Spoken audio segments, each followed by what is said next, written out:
نحمده ونصلي على رسوله الكريم أما بعد فأعوذ بالله من الشيطان الرجيم بسم الله الرحمن الرحيم وما خلقت الجن والإنس إلا ليعبدون۔ اللہ تبارک و تعالیٰ نے انسانوں کو اس دنیا کے اندر اپنے تعارف کے لیے بھیجا۔ اللہ تبارک و تعالیٰ نے انسان کو اور جناتوں کو اس کی زندگی کا مقصد بتایا کہ تمہیں صرف اللہ رب العزت کی عبادت کرنی ہے۔ رب کہتے ہیں جو کسی کی پرورش کرتے ہوئے کبھی غافل نہ ہو، کبھی سوتا نہ ہو، کبھی اونگتا نہ ہو، کبھی اس کو اونگ نہ آئے، کبھی وہ سوئے نہ، کبھی غافل نہ ہو، اور وہ سب کی پرورش کرتے ہوئے سارے کام کر رہا ہو اور کسی کو بھولتا بھی نہ ہو۔ وما ربک نسیا ولا یضل، اور وہ نہ ہی بھولتا ہو اور نہ ہی کبھی ادھر ادھر نہ اس کو تھکان آتی ہو۔ وما خلقنا السماوات والارض وما بینہما فی ستۃ ایام، وہ اللہ جس نے آسمان زمین کو 6 دنوں میں بنایا، وہ فرماتا ہے وما مسنا من لغوب، اس کائنات کو بنانے میں مجھے تھکاوٹ کا احساس تک نہ ہوا۔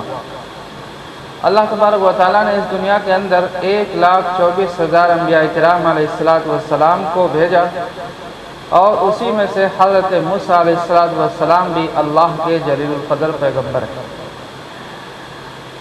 جب ابلیس نے اللہ تبارک و تعالیٰ سے کہا انظرنی الی یوم یبعثون، مجھے قیامت کے دن تک مہلت دی جائے تاکہ میں تیرے بندوں کو تیرے راستے سے گمراہ کر سکوں اور ان کو جنت کا خواب، دنیا کا خواب، صرف جنت کا خواب یہ ہو کہ مجھے جنت ملنی ہے یا جہنم ملنی ہے، بلکہ ان دونوں راستوں کو بلا کر کے میں ان کے اندر مال کا خوف بٹھال دوں، دنیا کا خوف بٹھال دوں، بیوی بچوں کا خوف بٹھال دوں، نفسانی خواہشات ان کے اندر دلوں کے اندر بٹھال دوں تاکہ وہ پیغمبر اور اللہ کے راستے سے ہٹ سکے۔ اللہ تبارک و تعالیٰ نے فرمایا کہ میرے مخلص بندے تیرے راستے پر نہیں آ سکتے۔ اس وقت میں اللہ تبارک و تعالیٰ نے جبرائیل علیہ السلام کو فرمایا تھا کہ میں انسانوں کو وہ چیز دینے والا ہوں کہ وہ بندہ جب پڑھے گا شیطان کو اتنی تکلیف ہوگی اتنی زیادہ کسی اور چیز پہ تکلیف نہیں۔ فرمایا وہ ہے استغفر اللہ الذی لا الہ الا هو الحی القیوم واتوب الیہ۔ جب بندہ اس کو 3 بار پڑھے گا فرمایا کہ اس کے سارے گناہ معاف ہو جائیں گے اور ابلیس کی کری کرائی محنت پر پانی پھر جائے گا۔ تو اللہ تعالیٰ نے قرآن پاک میں فرمایا تلک الرسل فضلنا بعضهم علی بعض منهم من کلم اللہ ورفع بعضهم درجات، ہم نے بعض پیغمبروں کو، بعض رسولوں کو بعض پر فضیلت دی ہے درجے کے اعتبار سے۔ تو موسیٰ علیہ السلام کو دھوکہ دینے کے لیے ابلیس آیا اور بڑی بزرگ شکل میں، داڑھی سفید، ہاتھ میں ڈنڈا، اور موسیٰ علیہ السلام کو کہنے لگا کہ موسیٰ میں اللہ سے توبہ کرنا چاہتا ہوں اور آپ اللہ سے بات کریں تاکہ اللہ میری بات کو مان لے اور مجھے معاف کر دے۔ موسیٰ علیہ السلام بڑے خوش ہوئے کہ اب اگر ابلیس نے توبہ کر لی تو پھر گناہوں کا جھنجٹ ہی ختم ہو گیا، پھر جنت اور جہنم کا مقصد ہی ختم ہوگا، پھر تو جنت ملنی ہی ملنی ہے۔ تو موسیٰ علیہ السلام بڑے خوش ہوئے کہ اگر ابلیس نے توبہ کر لی پھر ساری کائنات کے اندر سدھارا جائے گا اور گناہوں کا سلسلہ بھی بند ہو جائے گا۔ موسیٰ علیہ السلام خوشی کے مارے شکرانے کی نماز پڑھنے لگے اور اس کے بعد اللہ سے بات کی۔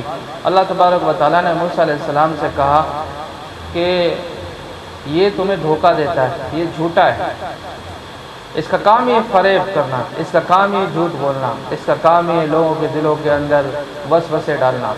آپ پیغمبر ہیں اور آپ اس کا امتحان لیں، اس سے کہیں کہ آدم علیہ السلام کی قبر کو سجدہ کریں۔ چنانچہ موسیٰ علیہ السلام نے اللہ سے کہا یہ تو بڑی چھوٹی چیز ہے، یہ تو ابلیس کہنا میرا مان ہی لے گا۔ چنانچہ موسیٰ علیہ السلام نے جب اس سے کہا کہ آدم کی قبر کو سجدہ کرو تو ابلیس آگ بگولا ہو گیا، آنکھیں لال ہو گئیں، غصے سے تربتر ہو گیا اور اس کی پیشانی پر غصے کے نشانات ظاہر ہونے لگے۔ تو موسیٰ علیہ السلام نے کہا پھر تو توبہ نہیں کر سکتا، تو مجھے دھوکہ دے رہا تھا۔ چنانچہ ابلیس نے موسیٰ علیہ السلام نے جو اللہ سے بات کی کہا اس کے شکریہ کے طور پر میں 3 باتیں تمہیں پیش کرتا ہوں، اگر وہ 3 باتیں تم نے لوگوں کو بتا دیں وہ ہمارے چنگل میں نہیں پھنس سکے گا۔ وہ تین باتیں یہ تھیں۔ نمبر ایک، غصہ، کہ میں انسان کو غصہ دلاتا ہوں اور غصے کی حالت میں اس کے دل کے اندر پیوست ہو جاتا ہوں، اس کے دل کے اندر گھس جاتا ہوں اور اس کے خون میں، اس کی رگوں میں میں خون کی طرح دوڑتا ہوں۔ پھر اس سے نقصانات ہوتے ہیں، پھر اس سے رشتے ختم ہوتے ہیں، پھر دل کے اندر، گھروں کے اندر، پڑوسیوں کے اندر ایک بے چینی پیدا ہوتی ہے، پھر وہ اللہ کا نافرمان بھی ہوتا ہے اور معاشرہ تباہ ہو جاتا ہے۔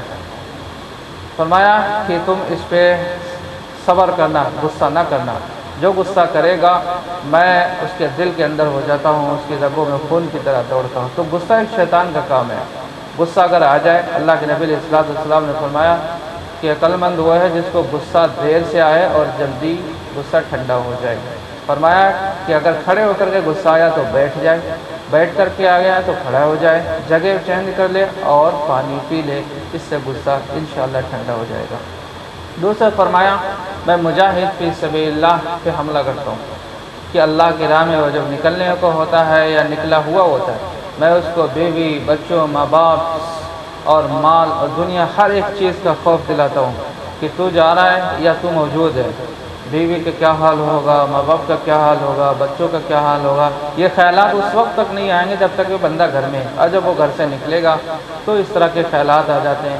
جو لوگ اللہ کی راہ میں نکلتے ہیں تو فرمایا، تو وہ ابلیس نے کہنے لگا کہ میں ان کے اندر دکان کا خوف بٹھال دیتا ہوں، مال کا خوف بٹھال دیتا ہوں، دنیا کا خوف بٹھال دیتا ہوں کہ دنیا ضائع ہونے والی ہے۔ اسی کو اللہ تعالیٰ قرآن پاک میں فرماتا ہے الشیطان یعدکم الفقر ویأمرکم بالفحشاء واللہ یعدکم مغفرة منہ وفضلا واللہ واسع علیم۔ اللہ فرماتا ہے شیطان تمہیں فقر کی طرف لے جائے گا۔ شیطان تم سے کہے گا تم محتاج ہو جاؤ گے، تم زیادہ یہ کرو گے تو محتاج ہو جاؤ گے، دنیا میں آئے ہو کچھ کر لو، کما لو، اور جب کہ پیغمبر کی محنت ہے دنیا میں آئے ہو تو ایمان بنا لو، آخرت کی فکر کر لو۔ شیطان کہے گا دنیا میں آئے ہو دنیا بنا لو، عزت شہرت سب کچھ ملے گا، جس کے پاس پیسہ ہوگا اسی کی دنیا میں عزت ہوگی، یہ شیطان کے بول ہوں گے۔ تو ایک طرف پیغمبر کی دعوت ہے، ایک طرف شیطان کی دعوت ہے۔ ہم سب کو اللہ تبارک و تعالیٰ پیغمبر کی دعوت پہ لبیک کہنے کی توفیق عطا فرمائے۔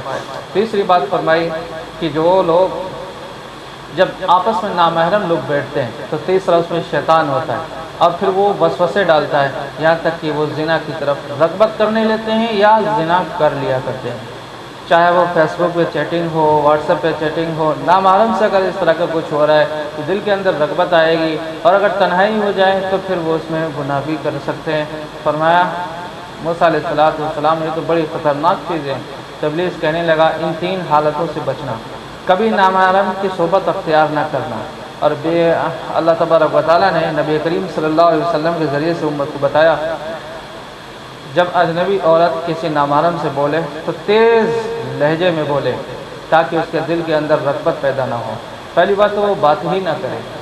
اسی طرح سے اللہ تعالیٰ قرآن پاک میں فرماتا ہے 18ویں پارے میں کہ جب بندہ کوئی گھر پہ آئے یا گھر پہ کوئی مرد نہ ہو تو عورت کو اختیار ہے، چاہے کوئی رشتہ داری کیوں نہ ہو، اگر نامحرم ہے تو اس کو واپس کرنے کا اختیار ہے۔ فَإِن لَمْ تَجِدُوا فِيهَا فَلَا تَدْخُلُوهَا حَتَّى يُؤْذَنَ لَكُمْ، جب تک اجازت نہ مل جائے گھر میں داخل نہ ہو۔ اور اگر وَإِن قِيلَ لَكُمُ ارْجِعُوا فَارْجِعُوا وَأَزْكَىٰ لَكُمْ، اور اگر تم سے کہا جائے واپس ہو جاؤ تو واپس ہو جاؤ، اس کی بات کا برا نہ ماننا، یہ شریعت کا اصول ہے۔ حالانکہ اس بات پہ معاشرے کے اندر فساد پیدا ہوگا، لیکن قرآن ایک طرف ہے اور معاشرہ ایک طرف ہے۔ ہمیں اخلاق اور عبادات دونوں اپنانا چاہیے، ایک درمیانی راستہ نکالنا چاہیے۔ تو اخلاق کا تعلق لوگوں کے ساتھ ہے، عبادات کا تعلق اللہ سے ہے۔ اللہ تبارک و تعالی ہم سب کو اخلاق اور عبادات میں ترقی عطا فرمائے، اور نامحرم سے میسج، گفتگو شنید کرنے سے ہم سب کی اللہ تبارک و تعالی حفاظت فرمائے۔ تو موسیٰ علیہ السلام کے والد کا نام عمران تھا، اور ابراہیم علیہ السلام کی غالباً 6 یا 7ویں نسل میں حضرت موسیٰ علیہ السلام ہیں۔ موسیٰ علیہ السلام کا ذکر اللہ تعالیٰ نے قرآن پاک میں بہت فرمایا ہے، یہاں تک کہ فرعون اور بنی اسرائیل کو لے کر کے تقریباً 100 بار موسیٰ علیہ السلام کا اللہ تبارک و تعالیٰ نے قرآن کریم کے اندر ذکر فرمایا ہے۔ اللہ تعالیٰ ہم سب کو غصہ سے اور دنیا کے خوف، مال کے خوف سے ہم سب کی حفاظت فرمائے، بلکہ آخرت کا شوق، قبر کی تیاری، آخرت کی فکر، اللہ سے ملاقات کا شوق عنایت فرمائے۔ وآخر دعوانا الحمدللہ۔